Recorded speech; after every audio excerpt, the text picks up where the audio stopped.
There's people, tackling the problem of going to Mars. The most creative people are working their butts off to make a few people richer at the top. It's actually a heck load of work, isn't it? What impact is this going to have on a planet, on a business? Peter talks about being humbled by who they are and how smart they are. It's not a good feeling for someone to walk away with. Because you become so bloody minded about the decisions you've made. You can't convince someone to change. You're sitting there very, very quiet. I want to avoid sounding too high level.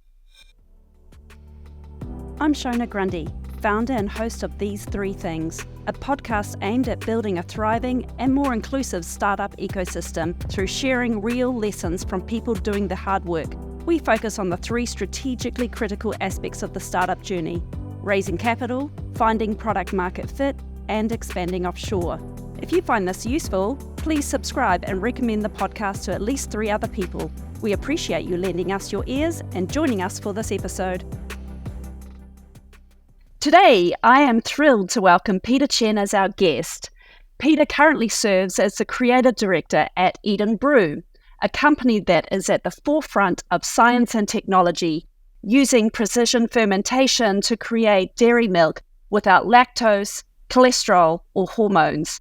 Peter's journey to Eden Brew was paved while working alongside venture partners and their portfolio of companies at Main Sequence, an Australian investment firm that supports some of the world's most promising deep tech startups.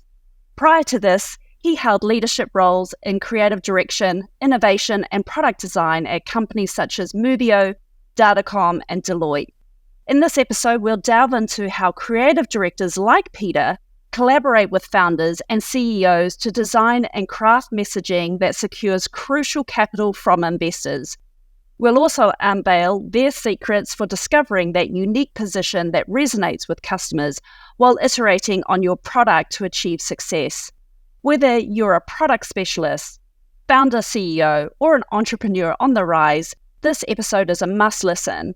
Get ready to tap into Peter's wealth of experience and wisdom right here on These Three Things. Peter, welcome. Thanks, Shona, and thank you for the intro. We can get into how we know each other and that we've actually worked with each other before. But first of all, you've been a founder yourself. What led you to startup life and what lessons did you take from your own startup? Yeah, we can certainly, touch on how we've worked together later down the track. But yeah, I've sort of got into startups from maybe the second half of my career as a creative and designer. So yeah, I've been working for, almost 20 years now. Time does fly. And I worked in advertising for almost a decade, right? From when I was, 18.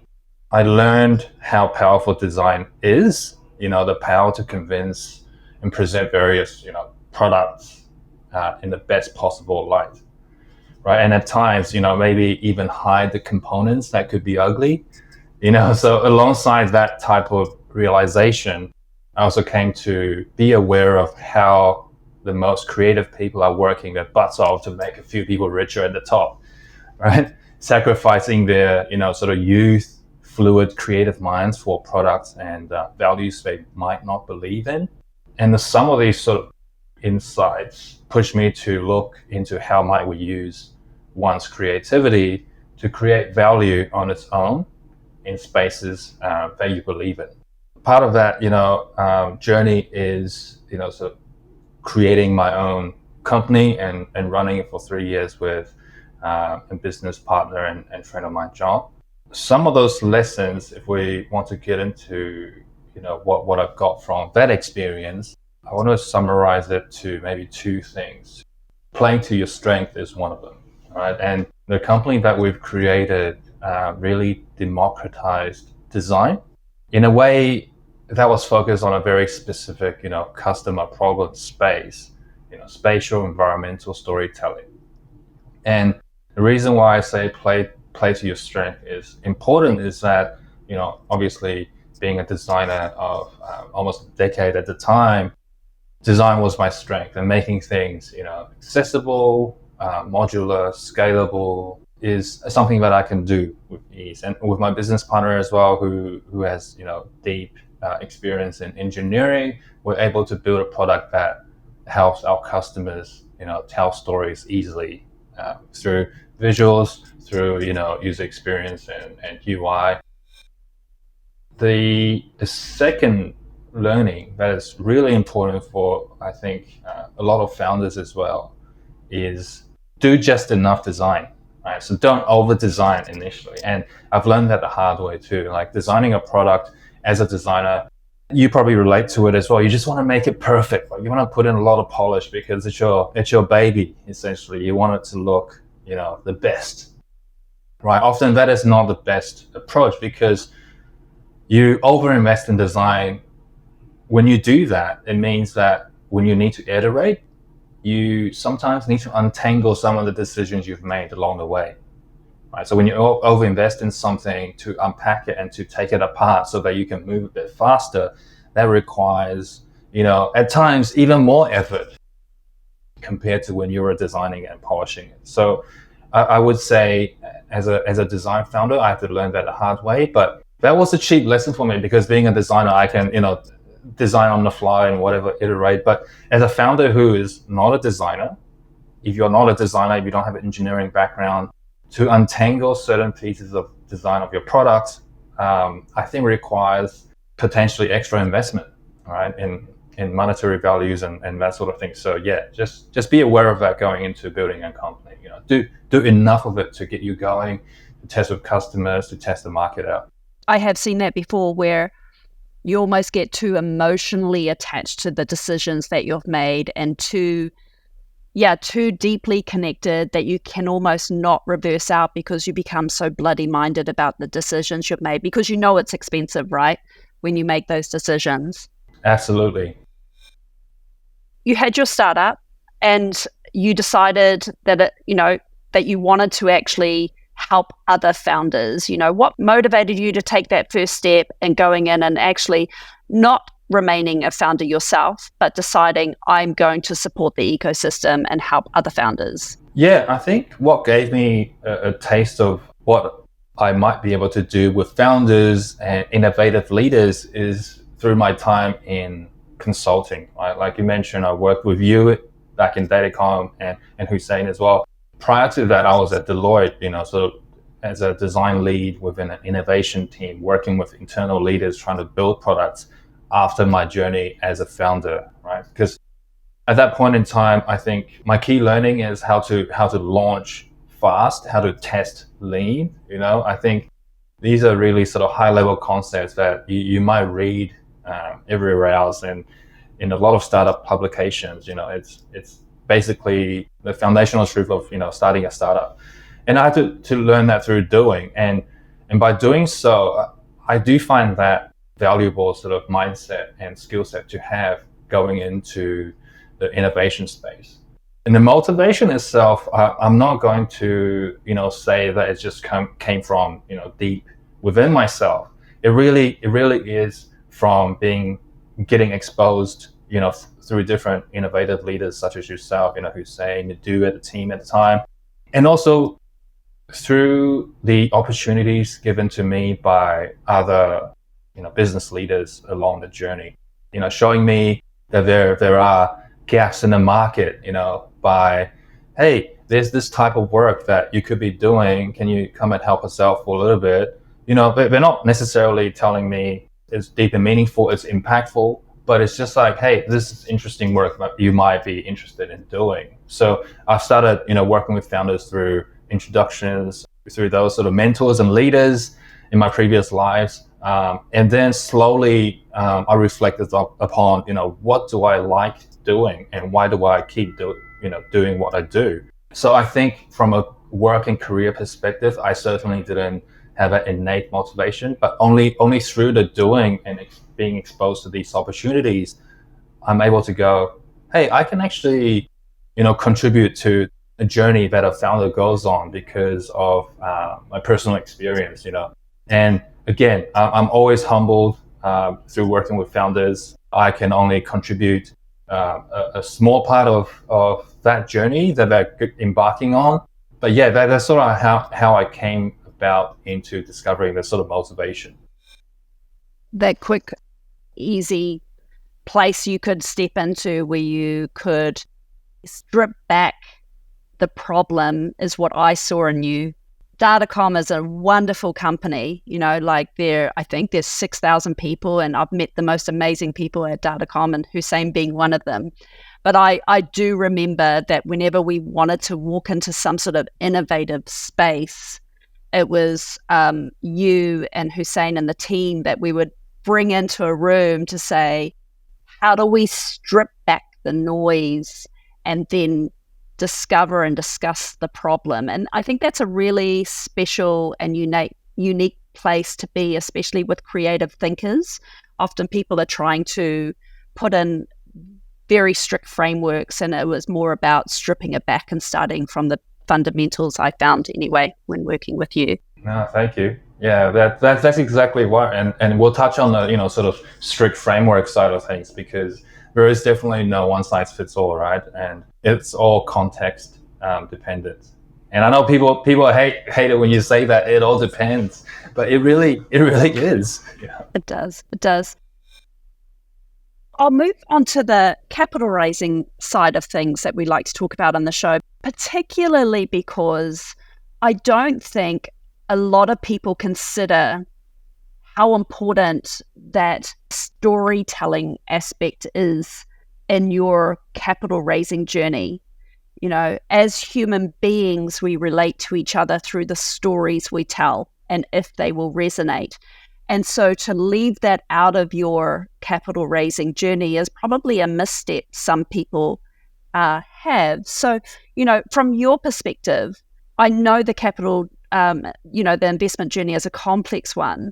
Can you talk me through the kind of work that you're doing with CEOs on their investment journey, especially because I know you work across a portfolio of companies with the venture partners at Main Sequence? What's the sort of role you take, and how do you help them communicate? For a lot of designers, I think that I've spoken to and know anyway, they don't realize there is a space for them to play in that journey, and it's an important one too, especially when a company is trying to do something that is beneficial for living beings on the planet, right? So I think being able to communicate hard and complex ideas in a simple and digestible way for the audience they are telling the story to, and let's be clear, at an early stage, those audiences are investors, potential tech partners, and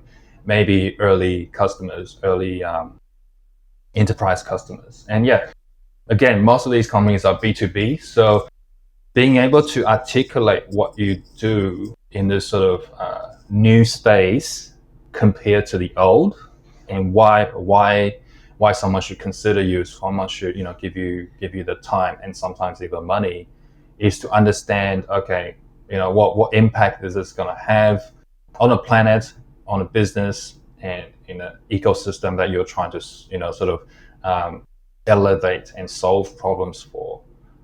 Doing that succinctly in a slide deck is really important, because often as CEOs and founders of deep tech companies, they are super smart, engineers and scientists, and more often than not, they want to present what they know and what the important data and processes are, and so they should, because that's some really hard work that they've done and undertook to get to where they are, right?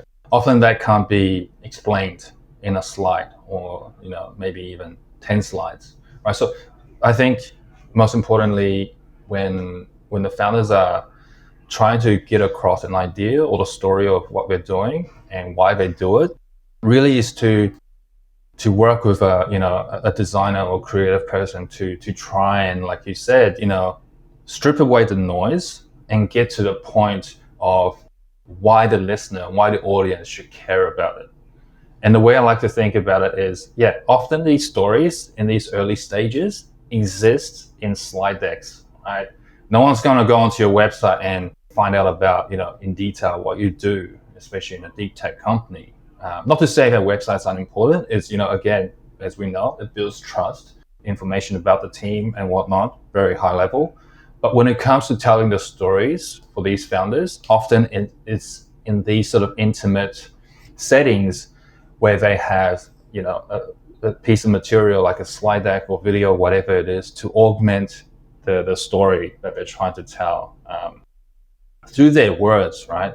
So more often than not, those slides, those artifacts, those materials needs to be really focused. Everything that you go through, each slide that you click through, there is one thing that the audience should take away, and what is that? So through simplifying ideas, simplifying concepts, especially complex scientific processes, and articulating, the status quo and what they've come up with, needs to be really crafted and simplified in a way that the audience can, walk away from it feeling smart because they get it, and not feel stupid because it's like, oh, what do they just, talk about? It's not a good feeling for someone to walk away with. So we try and, be as simple and precise as possible with what we're trying to communicate, and, through visuals and or words. I've noticed this a lot myself. The founders within a technology company and deep tech. So deep tech is considered to be a problem that hasn't been solved in the world, right? And there's a lot of research and development that goes in behind it. So often they either need engineers or scientists in the team who are founding this piece of work. Often they're very deep in the problem, and by the time they bring it out to the world, they've got a lot of information to share. So I've just picked up on your word there, Peter, where you said they've got so much to communicate, but ultimately the audience first needs to understand why. And I did pick up on the fact that you were just saying this is actually an important part to communicate. Our brain thinks in these compartments of why, how, and then what it is. But if we start too soon with the what, I think the audience feels that they're just not very intelligent, right? Yeah, that's right. And I think, it's all about bringing people on the same train of thought as you, right? Like, why did you make this in the first place? I would caveat and also mention here, and could be controversial too, is that good creativity and design, is not a need, but it is, however, an ingredient that will set you apart from your competitors. Your competitors telling the same similar story to the same audience that you're talking to.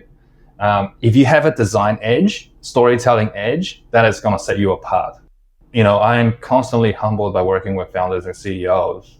And I would say that, yes, design is not a need, but it's an essential ingredient for you to stand up. People want to hear a story more. If there's a story element and there's a journey that goes through and everything looks beautiful with it, right? Without over-investing, because I also go back to your point of, you don't want to overcook this, right? Until you know what's resonating. That's right. Just to help the audience a little bit more, the latest companies that you've been working on, when Peter talks about being humbled by who they are and how smart they are, they're trying to solve, hunger and climate change and some of these really, really big problems on the earth. Yeah, it's really complex ideas. With your founders that you're working with, what are some of the biggest mistakes that you consistently see and that you're trying to help them overcome these same problems? Often founders that doesn't, haven't been working in the storytelling space, trying to communicate what they do. I think there is a tendency of, this is good enough, people want to see data, people want to see tables of things. I mean, those are all well and good, but at the same time, going back to what we spoke about before, it's about, getting rid of the noise, communicating the why up front, and then, bring in the data and the information, the details to support what they're doing and how they're doing it. Another one is, this is, maybe not so much related to deep tech, but a common mistake that I see in the founder space.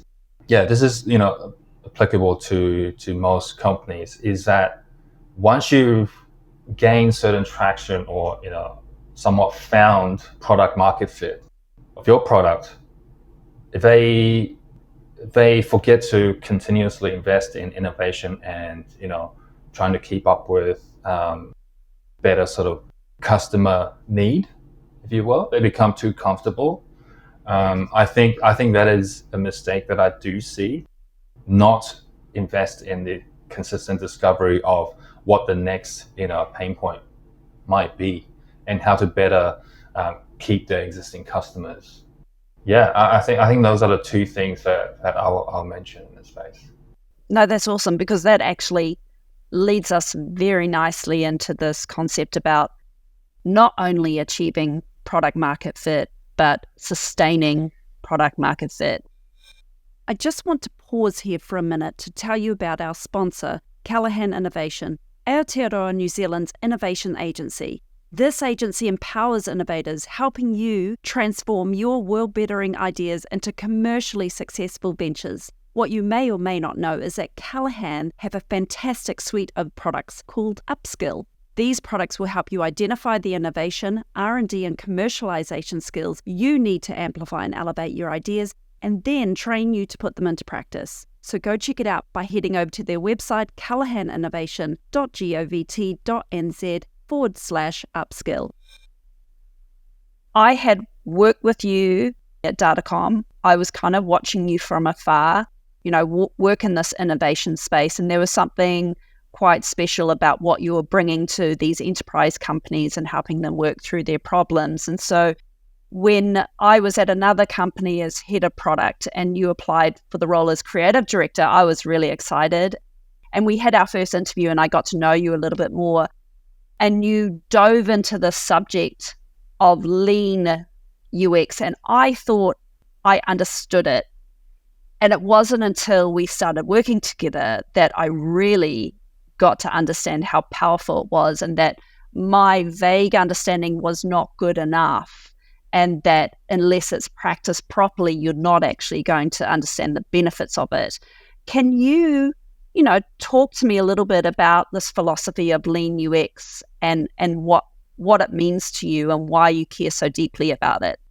I think, I had a great experience working with you on that product and that company too, right? Because generally, it needs to be driven by the product leaders, and with yourself, you're very open, and you saw the benefit of us doing things lean. And to be honest, if it's going to come down to talking about processes and tools nowadays, I'm probably not the most qualified person, because I haven't been involved in strictly UX design, maybe since we last worked together, right? So, but I think the core concept of it, and I want to avoid sounding too high level, it's really about prototyping ideas, cheaply, fast, and soon, to help you learn as much as you can. I think that's essentially what the lean UX mindset is. And there's again a lot of nuances around testing, asking the right open-ended questions. How lean is too lean? What is good enough? It all depends on what space your company plays in, right? Sometimes if you play in the business to consumer space, B2C, the expectations of the end consumer could be a bit higher. You can't do things too lean and too rough around the edges. Whereas maybe you can get away with enterprise side of things, where it's B2B and your product sales cycle is a bit longer. So it all depends on what space you play in. Again, it sounds very simple and generic, but when you're truly in it, and with perhaps a limited runway, as most founders would have, you're going to have to learn to do this quickly either way.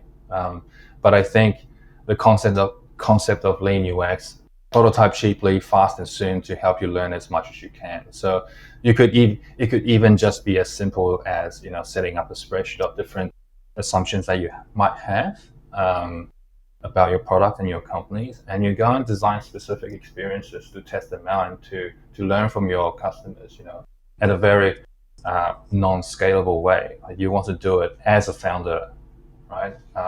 And learn that firsthand with no translation error between people, or people passing down the wrong information. And I think this is really important when it comes to lean UX.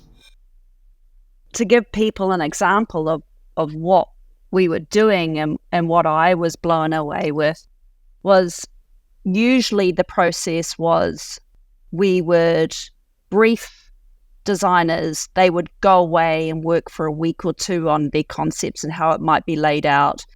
We would discuss it might not be right. It would go back into design and conceptual design. And then maybe we might prototype it with some engineers. So if we consider the weeks and times and the people involved in that, that's tens of thousands of dollars, right? A lot of money on something that we hadn't even yet tested with the customer as to, is this going to solve your problem?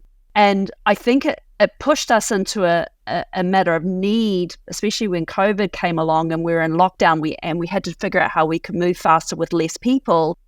Ultimately, it got to a place where there was this concept by the CEO who was very close to the customer problem. And the three of us just sat down as he talked and you pulled it together. And then it was taken to a customer, on designs almost immediately. It was like, yep, that's how I understand the customer.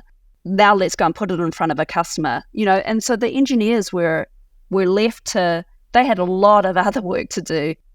So I was really, I thought that was a really important thing that I wanted to share with our listeners as to how else you can do a prototype. I think when we talk about MVP and prototyping, it's still we'll give it to the engineers.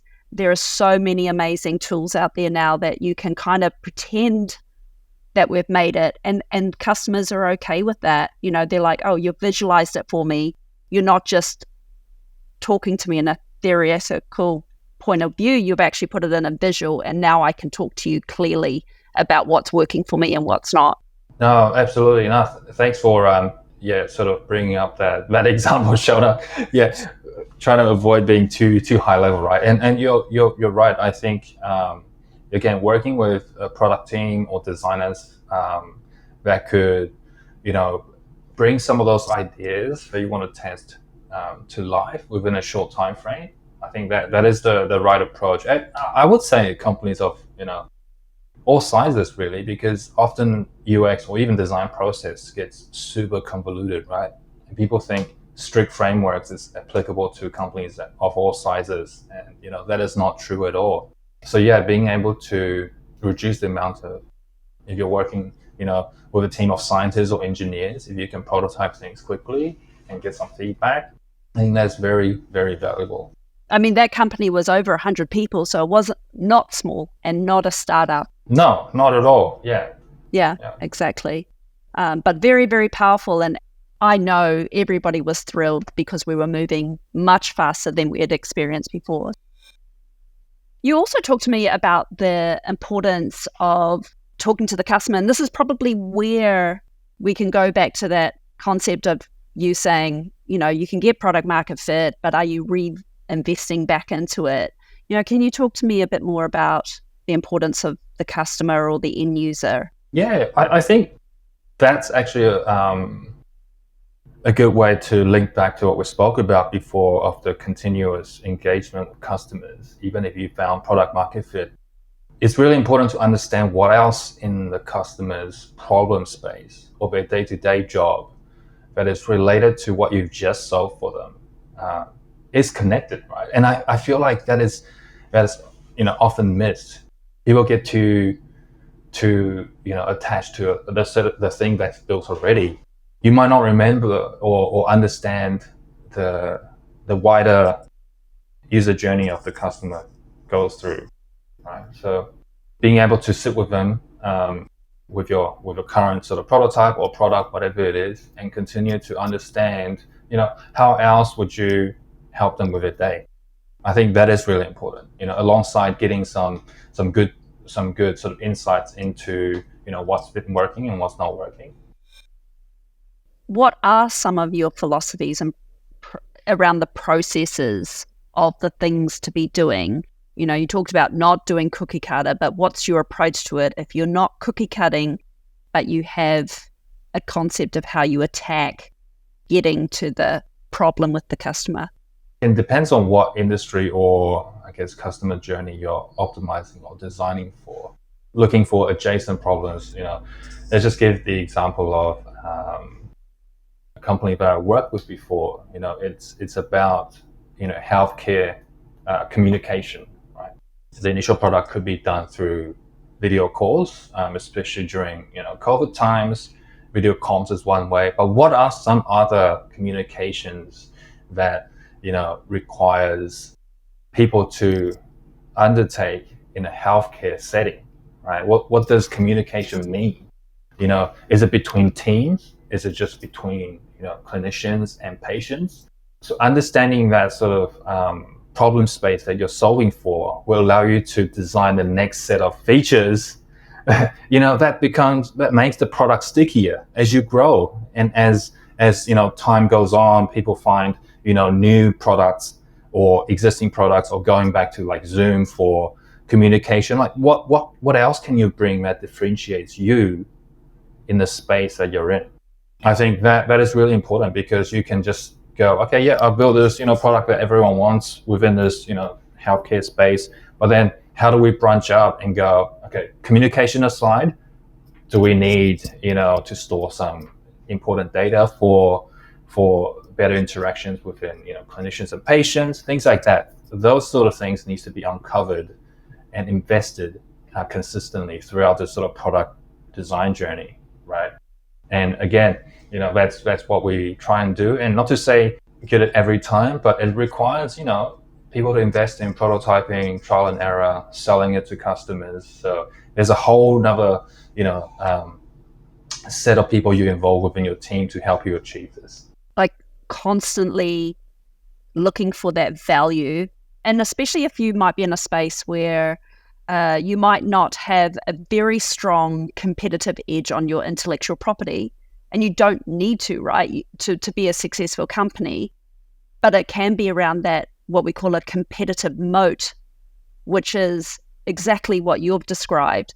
It is not about, well, here's my IP and no one else in the world can build this, because, quite frankly, there's people, tackling the problem of going to Mars. So we know human beings are pretty intelligent at cracking a lot of problems, but yours is more around, if we deeply understand their problem, then I can dive into that deeper and make sure that I'm delivering them the value that potentially my competitors aren't bothering to invest in. 100%. Like going super niche, going deep is a good thing. I think people don't realize that, especially in the start of their company journey, their founder journey. We should all sort of have the curiosity to understand the problem space a bit more.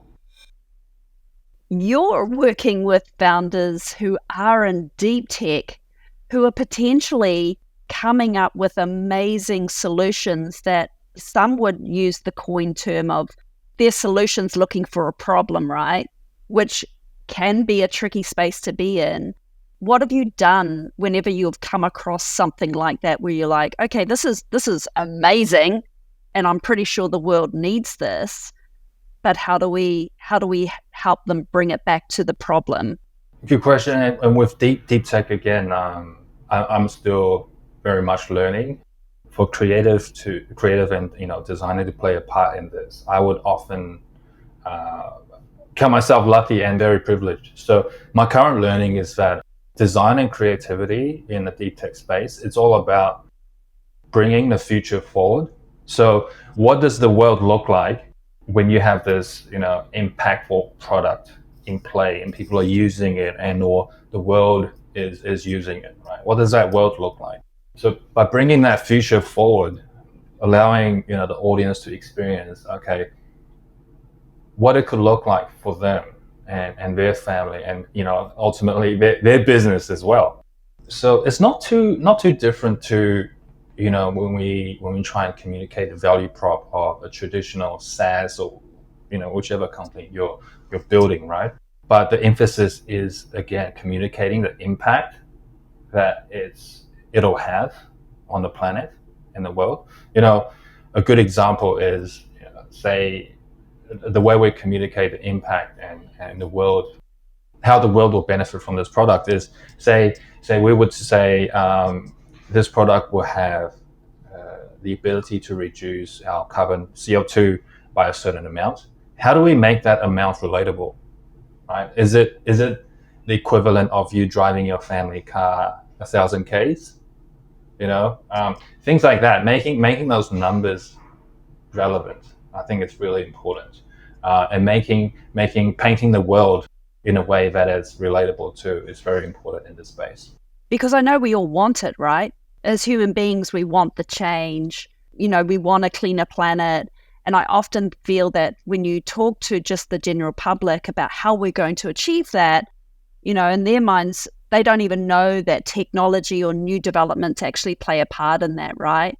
And so it's about probably connecting the two, that these amazing scientists are doing this work, but for them, they have to reinvest back into those opportunities to actually help us get there. That's right. I'm not sure if it's like habit changing, because you can't ask human beings to change habits. We're terrible like that. But yeah, imagining the vision of where we could get ourselves to and fixing the planet would, is powerful. Oh, for sure. And I think, personal responsibility plays a part as well. But when you're trying to tell a big world-changing idea story, it might not come across the sort of personal change impact bit. But without sort of neglecting it, it's again showing the potential of it. Especially when it comes to food, right? It does come down to personal change, but you want to paint the impact in a much grander way. Like if this amount of alternative food product you produce, it means saving how much land and water, but ultimately that still requires marketing it to end consumers and people for them to make that change. Make those choices. In terms of actually tackling this problem of, we want the consumer to understand what the world could look like, how do you tackle that last bit about helping them to create change and adopt a new way of being? This is a huge question, and you can't convince someone to change. I just think about change as a product in itself, right? And I often think about this because we want individuals to do better, to have better habits, to consume more planet friendly products, right? But ultimately it comes down to what they've already been exposed to. So we've got people who on this planet who maybe doesn't see the impact of their decisions. It's clear, and they don't think they should change, and that's okay. We'll let them be. But there are a whole bunch of other people along this their own customer journey in this funnel of change, right? So it depends. Like every company is trying to do different things. So we market to them in a way that is, hey, you're already on the fence. Why don't you, try this out?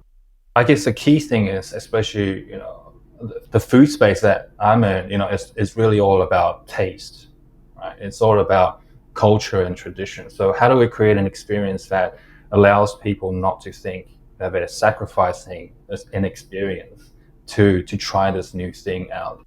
I think all these companies are doing great as far as marketing goes, just to invite people on this journey to try what they're making.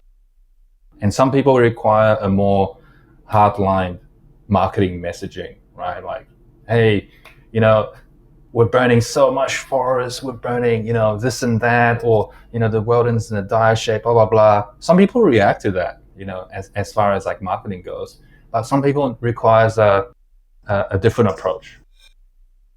So that actually then sort of comes down to like the psyche and the persona of the person, right? Like I do come across some founders where they're like, I've got this amazing idea, and I'll ask them, how are you going to get them to change? Like it is brilliant, but how do you get them to shift and change and do something different? And they'll just come back at it with, because it's the right thing, because they should, and it's really brilliant. This is brilliant. And I think it's more to that point where you've just sort of brushed on of some people are already on that fence. Some people are almost ready to tip over. You can't really bully those other personas over. So it No. is about like, who are they? So is there any sort of piece of work that you go around to really help you and your founders and the companies you're working with to identify, look, this is actually our ideal customer profile or our personas? What sort of work do you do around that? To label it, it's about finding your early adopters, right? And with limited runway, limited money to prove that you have a business case, those are the sort of segment of customers and consumers you want to try and find out as soon as you can. And look, working with deep tech founders, they often bring in so much of their own experience already, especially in the enterprise space, right? So they already have connections, businesses they can talk to, tech partners they can leverage, and have some sort of initial engagement from a contract perspective. So I don't really do too much work in that sort of helping them to find that space. But I guess what I really work on with them is how to then make it easier for founders to be more confident in telling their story, right, in these sort of products they're making to their assumed early adopters of their product. So they do the work around the early adopter. They're then going, I'm feeling very confident about this profile, how they think, their psyche, how they might have been raised. And then you're taking all this like messy information and going, well, how do I help you hit that messaging?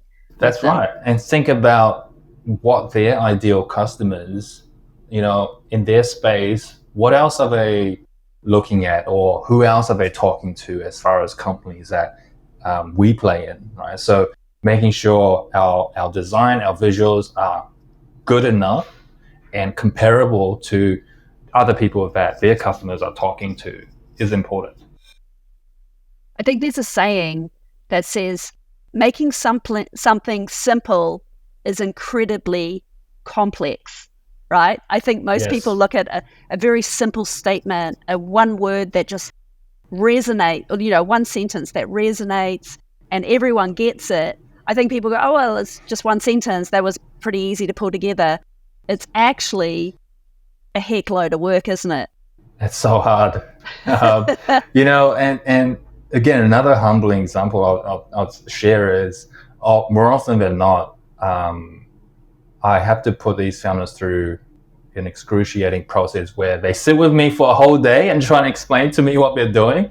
And if I can help, if I can simplify it in like one slide or whatever it is, then that's a good job done. But they have to go through that process and trying to get a designer to understand. It's a fun process for me to learn, but I don't know how the founders feel about it. But once we, get to a good simplified outcome, I think everyone walks away happy. I think that's actually it, right? So this has been my experience with you. There'll be a room of 20 people. We're all like trying to problem solve. There's lots of opinions, lots of people are coming in. And then there's lots of ideas and you're sitting there very, very quiet. And I think you're absorbing it.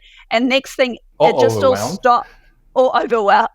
All I can see is you can see you're listening, and then the room gets quiet, and you sort of like sit there with your hand on your chin, and then you'll just profoundly go, like, this doesn't make sense, and this is too complicated, and we start mapping it out. And I think in your mind, well, from what I've seen, you're just saying, like, it's all too noisy, it's all too complicated. How are we going to bring this into what the clear messaging is?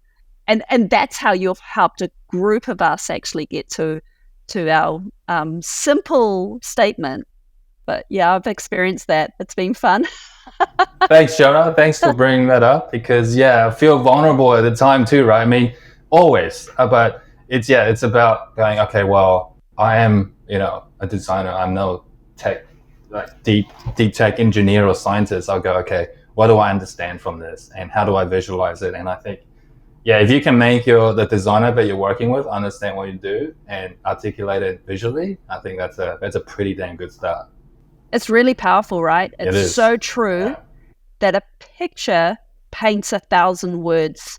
And so if a designer can put all your ideas onto one page in one image with maybe one sentence, and everybody understands what that is, like it's a mic drop moment, right? Yes. It's not like, here's my 20-page pitch deck with 1,000 words.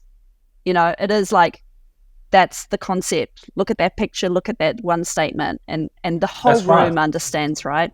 It adds up. So when you're flicking through a slide, just remember one thing when you're creating the story is people are going to take away one key thing for each slide. So making sure that key thing is important to help you make your case when you finish your prototype.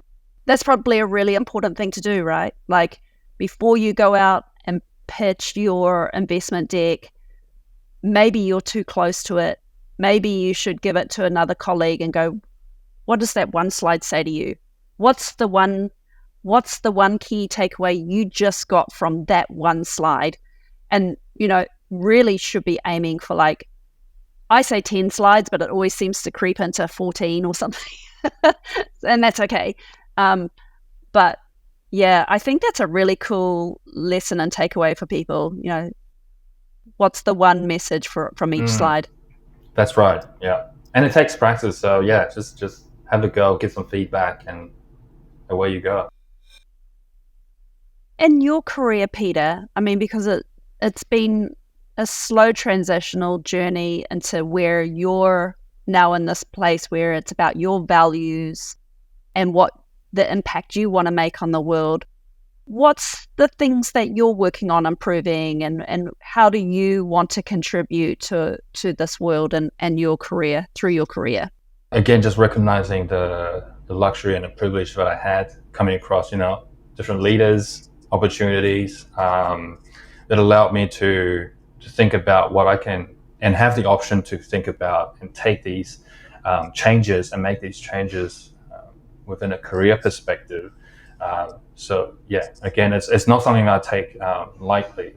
The way I see myself contributing, I would love to continue to focus my effort with these deep tech companies that I get to work with through the Main Sequence fund. Because I just find it is rewarding for me, and it's satisfying for me, and it's fun, challenging, right? And that brings satisfaction, I guess, and there's ultimately a meaning, right? Being a part of these companies in creating these products that could solve a planetary problem. So I would sort of keep doing that for as long as I can, and continue to learn in this space.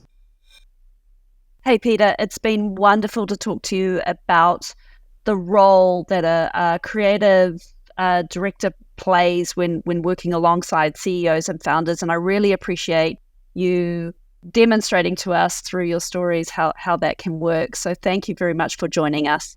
No, not a problem. I hope, get to share some of my own learnings, and they are, sort of articulate enough. And if not, I can always be found on LinkedIn. And thanks for having me and your time.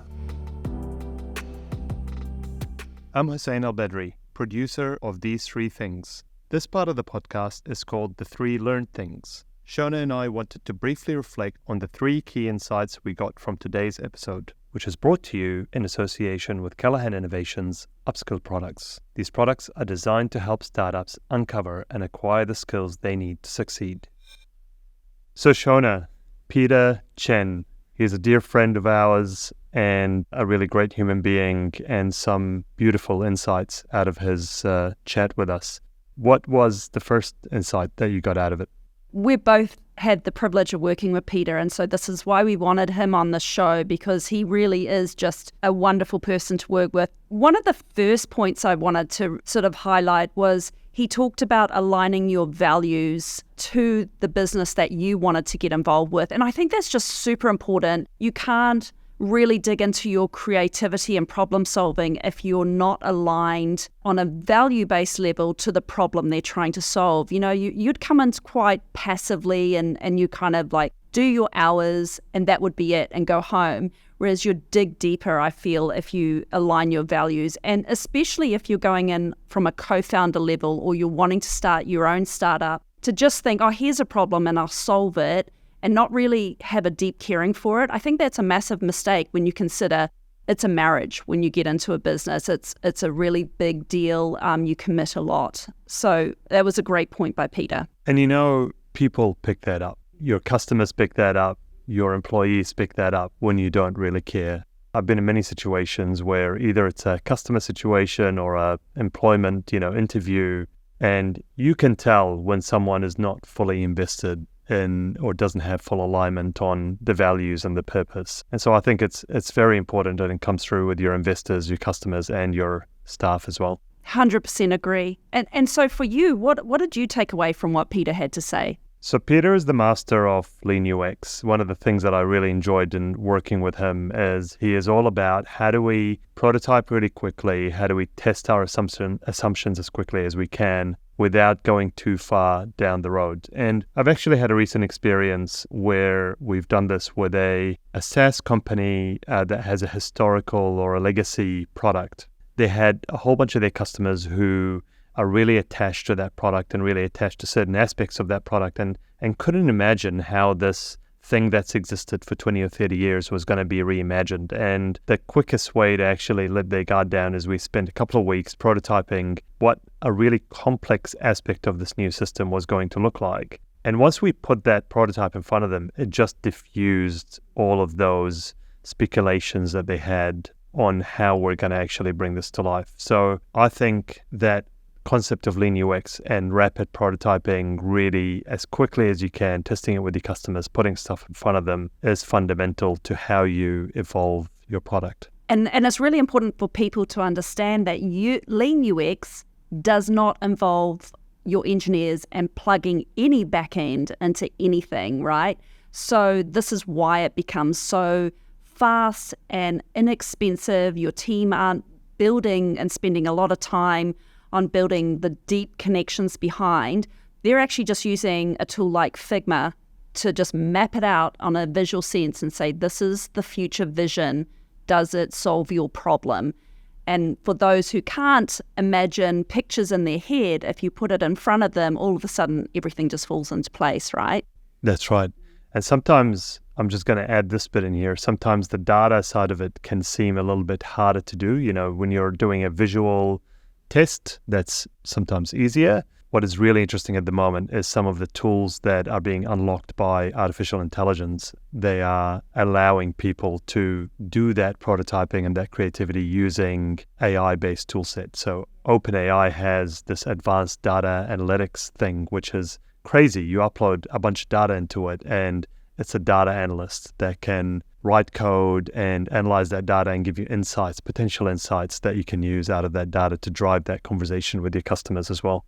That's amazing. What a great way to visualize something in a very lean way again. Yeah, brilliant. So what else did you pick up? So probably the last thing for me would be his very clear point, and I've seen this time and time again, that your slide deck for investment is probably your most important document within your company. A lot of companies spend all this time and energy on a website, like this is our website, and tens of thousands of dollars before they've actually mapped it out in a slide deck. And what I love about a slide deck is you have to be very particular about every single slide. We call it a 10 slide deck. My slides often end up to be about 14, but that's okay. We kind of just say 10, and every page is very particular about the message it's delivering. And it starts with the why, and it's got to be done very, very succinctly, like 1 or 2 sentences and maybe an image to display what you're trying to say. And if you can get it into a slide deck and clearly articulate the problem you're solving, and people get it, they're not made to feel stupid on the other end of the investment presentation, it's very clear, then you can take that over to Okay, we're going to make a public-facing website and make it very simple for everyone and anyone to understand. And I just love that. That was a very important point that I know in my career, but he said very clearly to everyone here today. Yeah, I mean, it is, the decks are extremely important. The messages you create are important. And one of the things that he said is, he said, make people feel smart when they read your deck and when they're presented with your deck. So put things in there that people can relate to and people can go, oh yeah, I understand this problem, and they can communicate that back to you and to other people as well. I think that's really powerful. Can you do me a favor? If you like this episode, can you hit the subscribe button? It really makes a huge difference to us, and it means that we can continue to evolve, grow, and bring more insights from a larger variety of guests. Thank you for listening to These Three Things. Our podcast is fueled by our passion and admiration for startups and the courageous people who create them. A huge thanks to our wonderful listeners and guests, my producer Hussein Al-Badri, our sound and visual crew, Elisa Grishkova and Carl Butler, and our sponsor, Callahan Innovation, who are just as committed and passionate about the ecosystem as we are. Tune in next week for another episode of These Three Things.